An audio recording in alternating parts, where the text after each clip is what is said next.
It says at the top, new, and it's in big caps, new elite restaurant in your area, Adagio. All right, so who are the advertisers?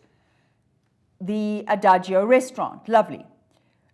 Who are the advertisers hoping to attract with this advert?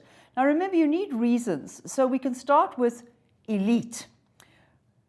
And elite means the best, people who are special in some way, who are privileged in some way. So you could say it's trying to appeal to people who want to feel that way. Then there's some pictures here of diners, so people, at the tables.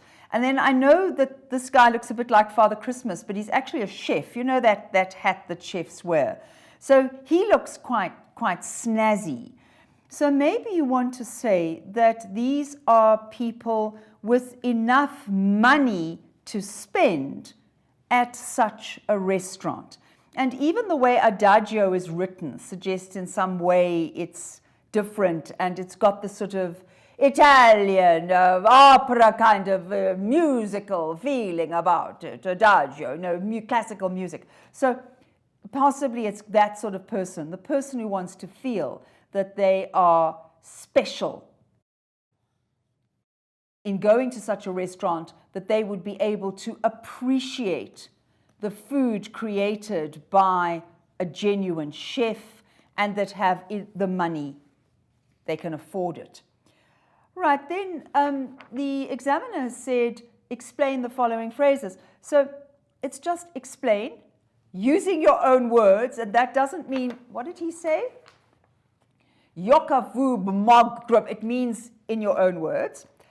The effect of the following phrases: explain the effect on prospective customers. So in other words, what effect are they trying to have on you?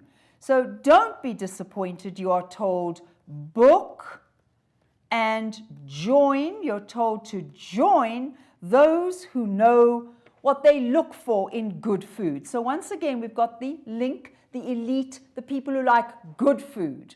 And the implication is that good food is in some way limited to the privileged and the elite. So what is the effect?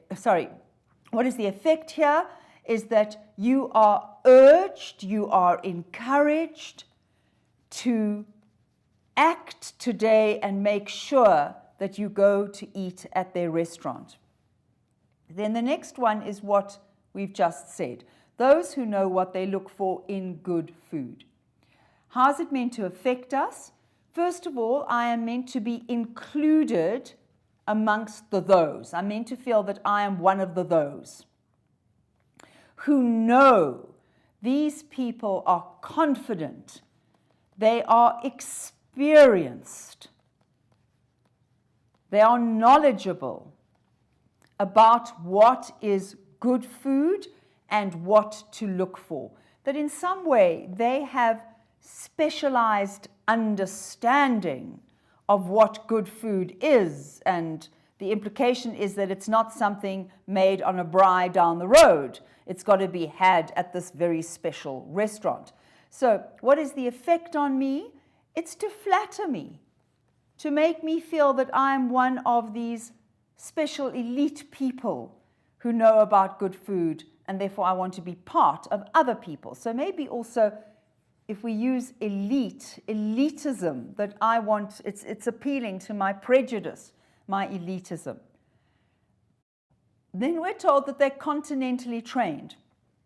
It seems to have a little C, which seems to me quite odd, because when you talk about the continent, we tend to mean that one that is Europe. So continentally trained, we associate France, Italy, these countries with good food. You might not think Greece, but my husband argues that when he gets to heaven, he's sure the chef will be Greek. But the continent has that they're better than us. We're just African, can't compete. So it's the sense that we are meant to be impressed by the fact that these chefs have been trained on the continent. And then finally, why the cell phone number? So that you can book, so that you can contact them.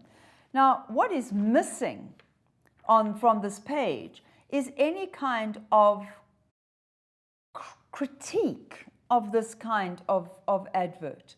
So if you were asked something like, you know, would this advert encourage you to go there and to book?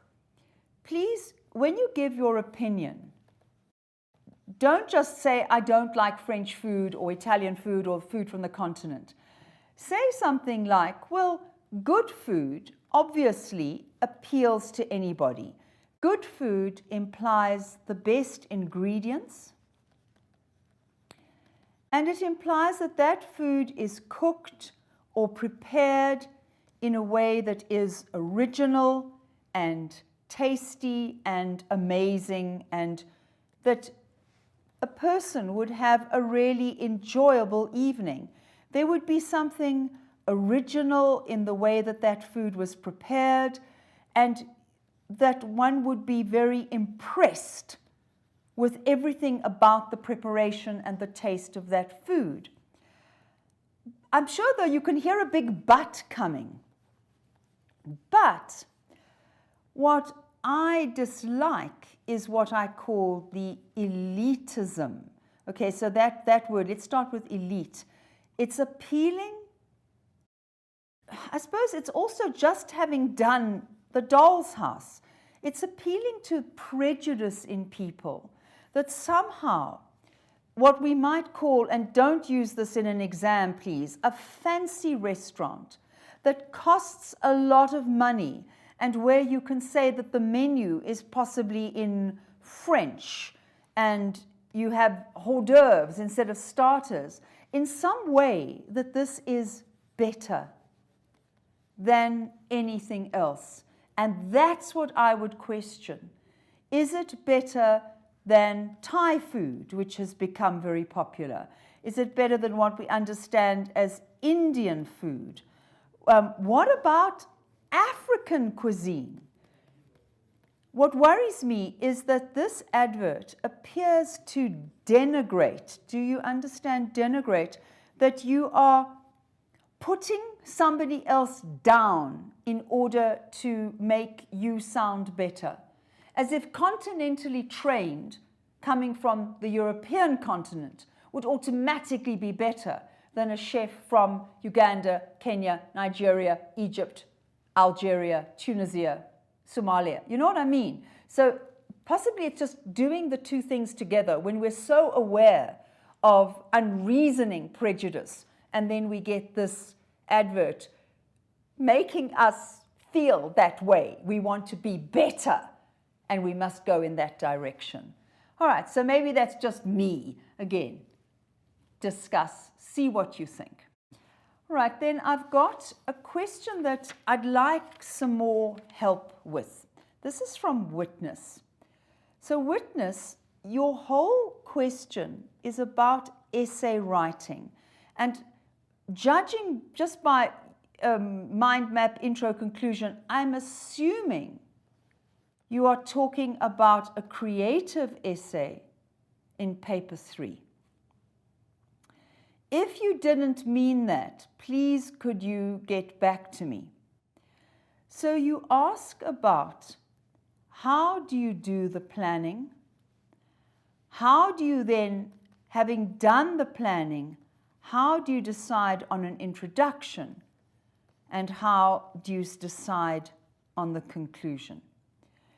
Now, Witness, what is really important when you are writing a creative essay is say to yourself, what do I want to share on this topic? So if I gave you a topic like a very difficult year, what don't I want as the examiner? There are about 1 million students writing. I do not want 1 million essays that say, in March this year, we started lockdown, and then we had this level, and then we had that level. Because if I'm going to read this over and over again, it is going to be incredibly boring. So what I want you to do is to make this topic in some way personal and real to you. You're going to think about the details that you will tell me about, that I will remember long after I've finished reading your paper. And if you write about something is real, that you really want to share with your reader, you will achieve what many teachers call your own voice. But if you're just writing, in March this year, there was lockdown and there was level this and level that, and there were restrictions on social distancing and there were restrictions on smoking and alcohol, blah. Where's your own voice in this? Now, people are not saying to you necessarily that you have to share things that you feel are very private, but just share the details that will make it real to you and that your readers will remember. So something about, let's say, the families that had small children and parents are expecting to work from home and then they've got to look after their children. Or whatever it is, what happened in your family, in your home? What did you guys start to do? We started to slip into a pattern of no breakfast, early lunch, scrounge for supper. And then we all cooked around, starting at sort of 10, 10, 11, we were all cooking. So there was a sharing time and a getting on together time and what are we going to cook today time. So what happened in your family? So take the topic. I think basically what I'm saying is the topic is meant to be very, very broad so that anybody could write an essay and you narrow that topic right down to something very specific with your very specific details. And in that way, you make this come alive for your readers. So they will remember years later, maybe not the whole essay, but something about it.